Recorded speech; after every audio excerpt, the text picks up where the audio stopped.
end today's video. I'm going to teach you how to add and sum in Google Sheets.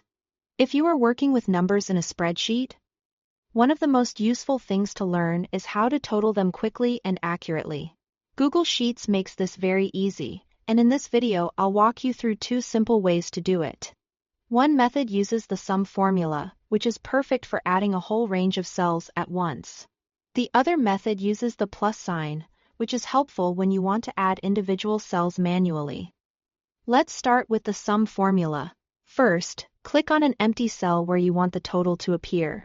This is the cell that will display the final result, so choose a spot that makes sense in your sheet and keeps your data organized.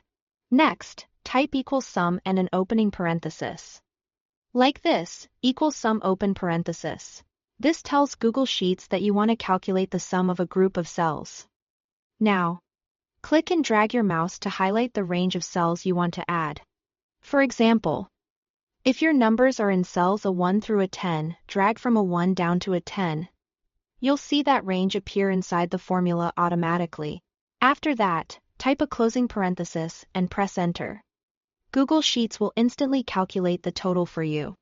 For example, the formula equals sum, open parenthesis, a 1 colon a 10, close parenthesis, will add all the numbers from cell A1 through cell A10.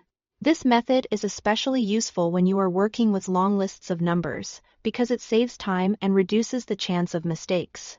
Now let's look at the second method, which is adding cells individually with the plus sign.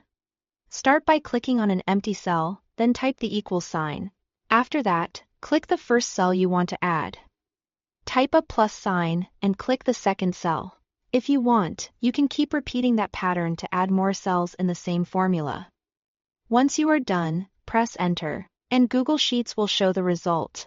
For example, you could type a formula like equals A1 plus B1 plus C1 to add those three cells together. This method works well when the cells you want to add are not next to each other, or when you only need to total a few values. Both of these methods are simple, and once you practice them a couple of times, they become very natural. Use sum for larger ranges, and use the plus sign for smaller or separate cells. Thanks for watching.